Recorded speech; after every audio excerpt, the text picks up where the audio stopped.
Tonight, banning TikTok. Ottawa scrubs the video sharing app from government devices.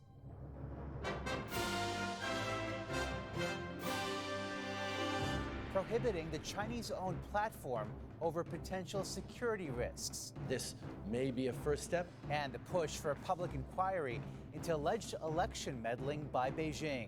An issue of transcending importance to Canadian democracy. Private healthcare clinics popping up across Canada. It requires a monthly subscription. A growing debate dividing the country. They told me it's going to be the charge of $2,000. I said, okay. I mean, I had no choice. Plus, making movie history. Michelle. This is for every little girl that looks like me. A monumental sweep at the Screen Actors Guild Awards.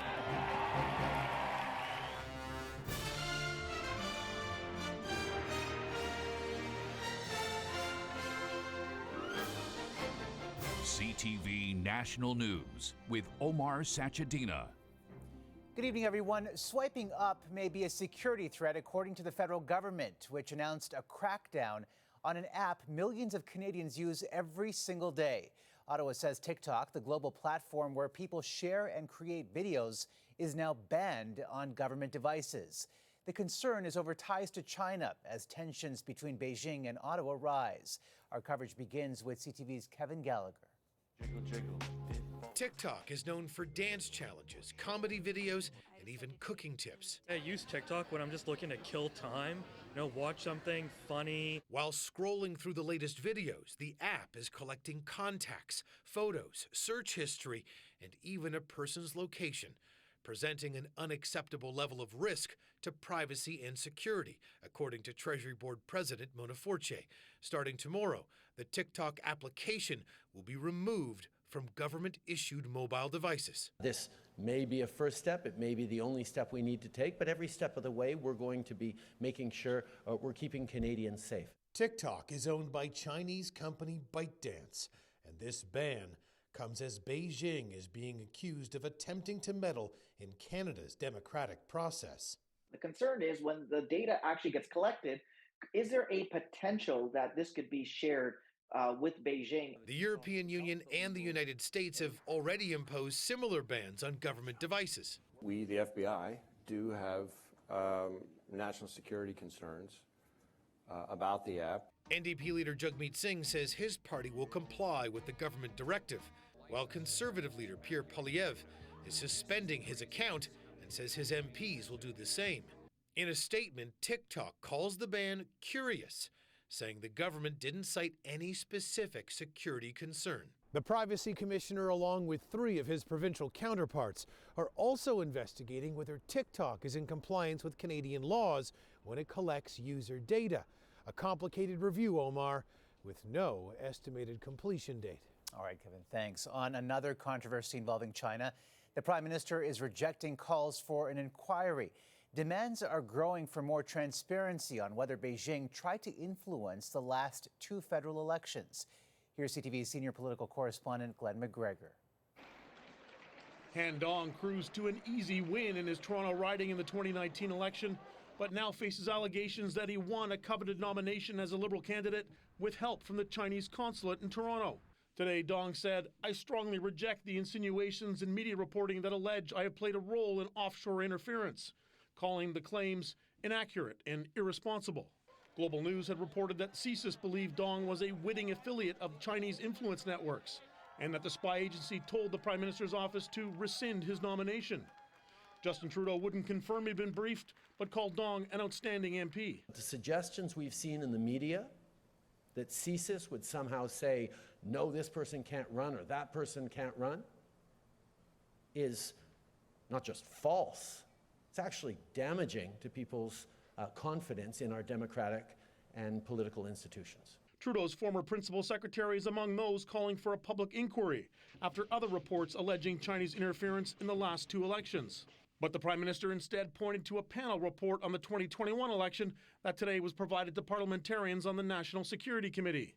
His former national security advisor says MPs are too partisan to assess an issue of such public importance. That there are precedents in Canada for royal commissions and commissions of inquiry being able to receive classified information. A view not shared by all in the intelligence community. I think the government has got to find a way to take some kind of action that in fact would demonstrate that it is using the information available to take action to deal with these issues rather than simply letting it drift. Trudeau's national security advisor and the Deputy Minister of Foreign Affairs are both scheduled this week to appear before that committee of MPs and senators and to explain in more detail the government's response to these allegations of Chinese interference. Omar. All right, Glenn, thanks. And tensions between Beijing and Washington intensified today, and it has to do with the origins of COVID. The U.S. Department of Energy claims the virus likely stemmed from an accidental lab leak in China, but also added it has low confidence in that assessment. More than a year ago, the FBI reached a similar conclusion with moderate confidence. Still, the White House has not arrived at a conclusion of its own. There is not a consensus right now in the U.S. government about exactly how COVID started. China's foreign ministry accused the U.S. of politicizing the pandemic and calls the claim that COVID-19 originated from a leak in its country, quote, highly unlikely. Canada has imposed more sanctions on a dozen high-ranking officials from Iran's Islamic Revolutionary Guard and law enforcement forces. Ottawa says they've participated in, quote, gross and systemic human rights violations, including the lethal suppression of demonstrations. Massive protests swept across Iran over the death of 22-year-old Mahsa Amini while in police custody. And Russia launched 14 Iranian-made drones overnight, according to Ukraine, though the country's military says it shot down 11 of them. CTV's Adrian Gobriel reports tonight from Kyiv, where most of those drones were headed. Ukraine's capital is at times a jarring juxtaposition. Day 369 of the Russian invasion began with the blare of an air raid siren, following a night of intense air defense deployment high above. 9 of the drones shot down were destined for Kyiv. You can be hit anywhere in Ukraine. Ukraine says Russia has been deploying Iranian-made drones. Ukrainian forces are also flying their own eyes in the sky. Alexander Honcharenko is an aerial platoon leader whose team flies drones over Russian positions near the front lines. The most important thing right now is to get aerial reconnaissance onto the place so that you don't have to go there by foot first. There are many landmines there. The Iranian drones sent out by Russia are strapped with explosives. They harm civilian infrastructure, they kill civilians. The enemy just doesn't care about civilians at all. The UN estimates that more than 21,000 civilians have been wounded or killed. The human toll is evident in this cemetery in Irpin, where workers have had to clear-cut a new section to make room for all the lives lost over the last 12 months. The sheer size of this cemetery is as staggering as it is tragic. Each grave is marked by an individual's photo, though some of them are already beginning to fade, and there's a concern that the stories here, the tragedies that individuals endured, are beginning to disappear as well. You're concerned that support for this war may begin to wane.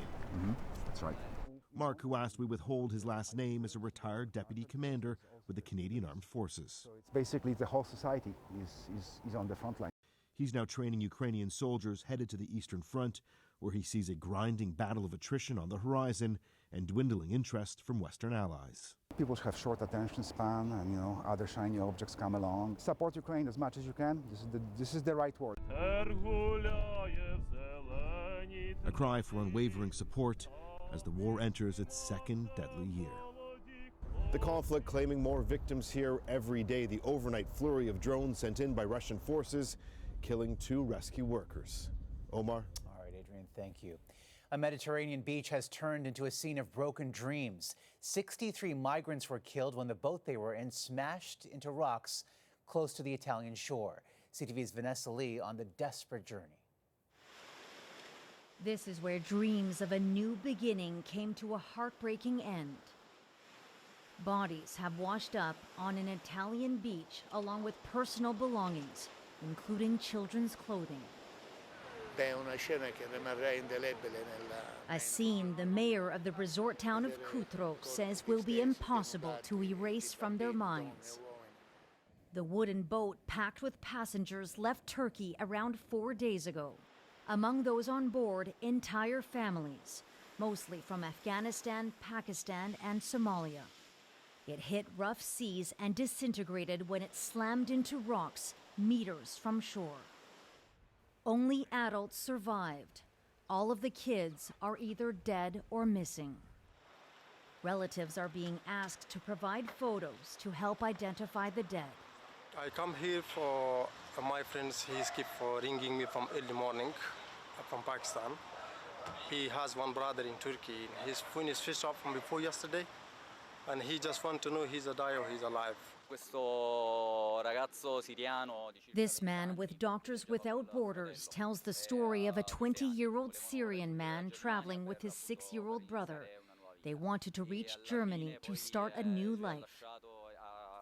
In the end, he laid his little brother on a piece of wood and watched him die from the cold. 3 people have been detained on suspicion they helped organize the trip. Italy's recently elected right-wing government has come under fire for cracking down on charity rescue missions. In a statement, its prime minister says human traffickers are to blame for profiting from the false prospect of a safe journey. Omar. Heartbreaking. Vanessa, thank you. Southern Turkey was rocked by another earthquake today, 3 weeks after a massive quake devastated the region.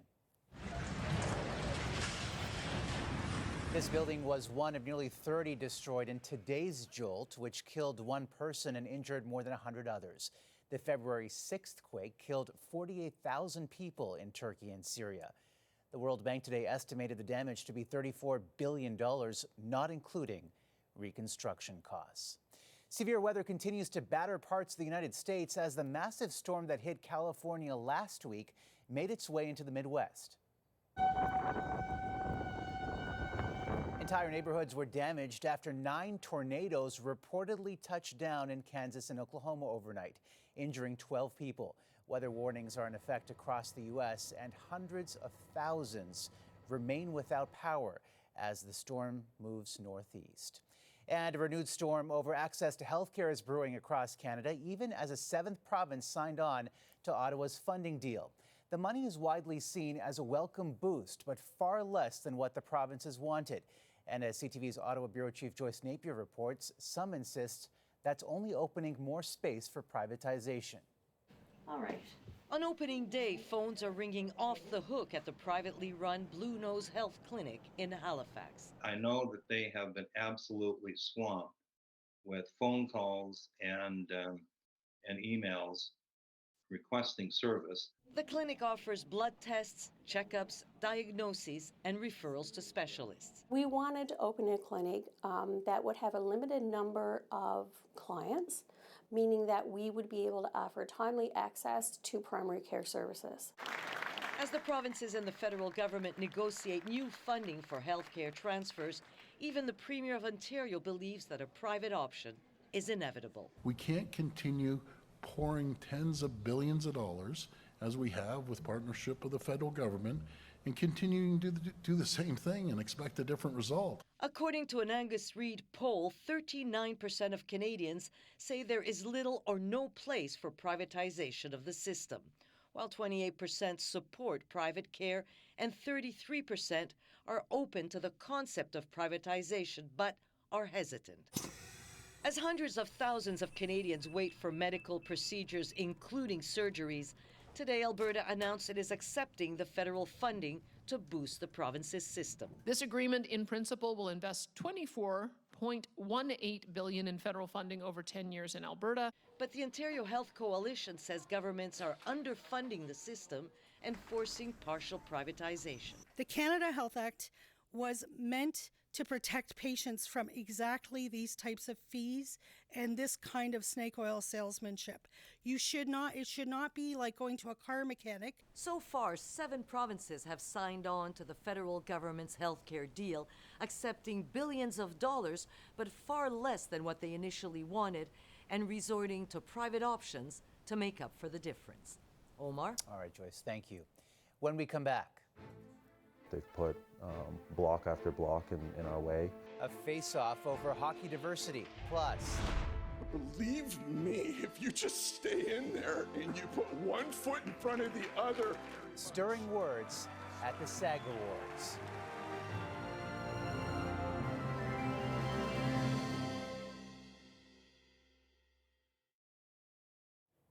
A former NHL player says the Greater Toronto Hockey League was offside when it denied his bid to create a series of teams with guaranteed roster spots for visible minorities. The GTHL is the world's largest minor hockey organization with more than 40,000 registered players and nearly $9 million in annual revenue. But as TSN's Rick Westhead reports, there are questions tonight about the money and the message. As Alou feeds it in front. Former National Hockey League player Akeem Aliou had a vision for helping to diversify the Greater Toronto Hockey League, a minor hockey league that has helped to cultivate some of the game's biggest stars. Just working with them has just been extremely difficult. They've put block after block in our way. Aliou says the GTHL for 2 years has stonewalled efforts to begin an organization known as the Toronto Dream, whose teams would each have 3 to 5 roster spots guaranteed for BIPOC players. Aliou says the fight has exposed an uncomfortable truth about minor hockey, that it's big business. These organizations are supposed to be run as not-for-profits. The issue of money, power, and corruption is the biggest problem we have in minor hockey right now.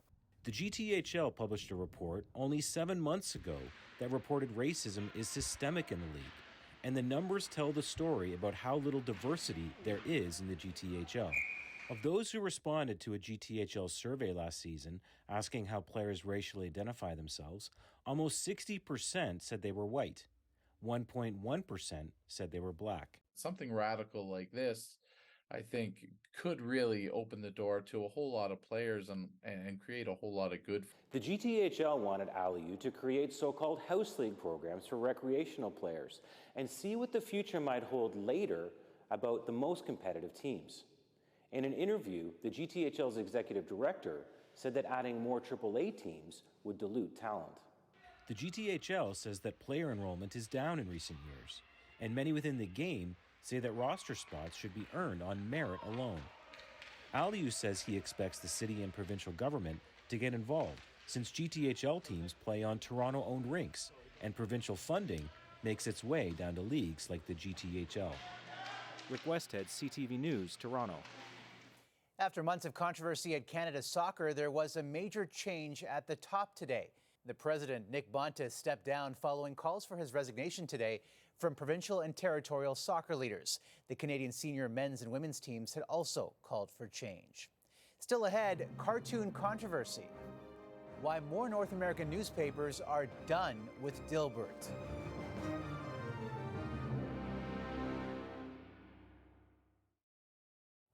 The author of a popular comic strip provoked angry backlash after controversial racist comments. Now the Toronto Star, Globe and Mail, and Post Media have become the latest to drop the cartoon. Here's CTV's Joy Malbin. Once a comic strip star, Dilbert has been fired. After 3 decades of poking fun at workplace culture, its creator, Scott Adams, says he's been canceled. I got a call from my syndication company, and they said, we can't do business with you. We're done. Hundreds of newspapers are done, dropping his comic strip Severing Ties after Adams' racist remarks last week on his YouTube show, where he referenced a right-wing poll that asked people if they agree it's okay to be white, a phrase used by white supremacists. If nearly half of all blacks are not okay with white people, according to this poll, not according to me, according to this poll, that's a hate group. The best advice I would give to white people is to get the hell away from black people. His comments ignited fury on social media, reactions swift and fierce by major publications. We believe in free speech, but there's a line that gets crossed where things become racism. Coming to Adams' defense, Elon Musk and his Twitter megaphone, claiming with no proof, for a very long time, U.S. media was racist against non-white people. Now they're racist against whites and Asians. Everyone has free speech, but no one has freedom from consequences. Of course, Mr. Adams is an unrepentant racist who's flirted with this kind of behavior in the past. With millions of viewers, Adams was back on YouTube today, admitting he's lost most of his income. So Dilbert is now fully canceled. Insisting his comments were taken out of context and making no apologies. Joy Malbin, CTV News, Washington. A chance encounter on an airplane has led to a high-profile shout-out for an award-winning Canadian actor. Chance the Rapper and his 7-year-old daughter weren't seated together, and before he could ask another passenger to switch, he says a kind older gentleman offered his seat. And as he stands up, I realize it's the Martin Short. Turns out Chance's daughter is a massive fan of Short's performance as Jack Frost in Santa Claus 3, making the father-daughter duo even more grateful for the seat swap. Some Canadian kindness coming up. But look at us now, huh? A historic night at one of Hollywood's biggest award shows.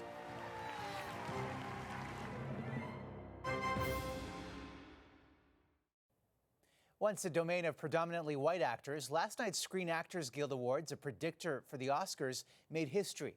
Here's CTV's Heather Butts. Everything, Everywhere, All at Once. Everything, Everywhere, All at Once was just that. The film reigned supreme, winning 4 major awards, including Michelle Yeoh, now the first Asian to win Best Female Actor in a Leading Role. I think if I speak, my heart will explode. Her co-stars, veteran Jamie Lee Curtis and Ke Huy Quan, both won Supporting Actor. Quan, the first Asian actor to win the award. This moment no longer belongs to just me. It also belongs to everyone who has asked for change. I'm not your husband. And the multiverse fantasy film claimed the award for Best Cast in a Motion Picture. And now, Mark Wahlberg.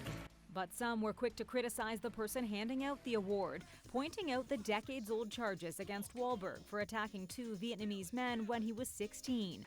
Actually, 94-year-old veteran actor James Hong focused on the celebration while recalling his early years in Hollywood. the leading role was played by these guys with their eyes taped up like this, and they talk like this. And the producer said the Asians were not good enough, and they are not box office. But look at us now, huh? It's a real step forward for diversity and inclusion, I think, in Hollywood, and it shows that the big players, the SAG Awards, and that are looking to take seriously the promise that they made a few years ago. Canadian-American Brendan Fraser won Best Actor for The Whale, captivating the audience with a passionate and inspiring acceptance speech. But believe me, if you just stay in there and you put one foot in front of the other, you'll get to where you need to go. Have courage. Considered a bellwether of Oscars' success, many are now setting their sights on next month's ceremony. Heather Butts, CTV News, Toronto. And those awards on March 12th. That's a snapshot of this Monday for all of us at CTV National News. Good night.